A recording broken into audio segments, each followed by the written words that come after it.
What's going on, guys? We do have Jacob Wilson right here, one of the top prospects in this draft, the shortstop pool.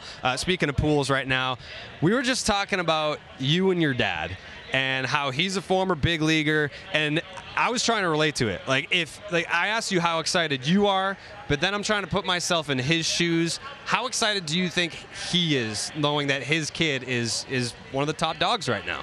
Yeah, I think he's pretty excited. We've been talking a bunch about kind of draft season after the year ended, and it's just been great. He's been super, I guess really kind of coming after me and kind of talking. And it's been great, kind of talking about the draft. So it's been really cool. He's really supportive of me, and I'm very thankful for with me on a daily basis. I have a great mom and sisters too at home who are very supportive, and we talk all the time. They're super supportive of me, and I'm just very grateful for them.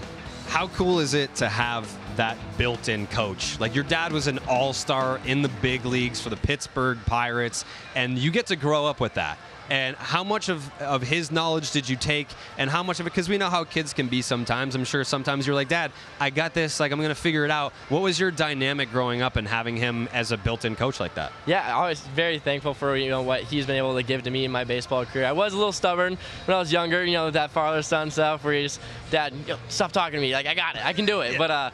But, going through it, growing up, he's done everything for me. He's always been my coach. I never had a hitting coach or a fielding coach. It was always him. So it was always just me and him going back and forth in ground ball, just taking him, trying to just compete with each other. So it was pretty awesome to have him around and, have him teach me everything that he got to learn when he played. You grew up in Southern California? Yes. That's one of the hotbeds for baseball players. I mean, you're talking like Texas, Georgia, Florida, Southern California, Northern California. So you're playing against really good talent when you're growing up.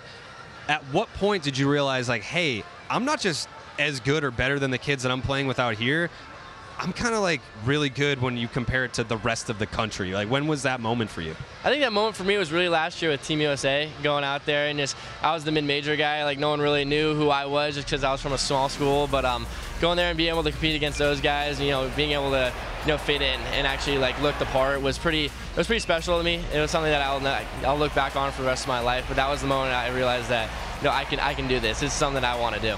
Last question I got for you. We talked about this before we went on the air. Your hair. You have show hair right now. You're 21 years old. You already have show hair. You told me you don't use product. There's no way that that's true. On a daily basis, I do not use product. Today, I got a couple stuff in there to make it stick, TV ready. But on a daily basis, I just go in there, wash it a couple times a week, but that's about it. You know what? We're gonna send it back to another hair guy, Greg Amsinger. I don't know. Do you believe him that he can just go natural like that?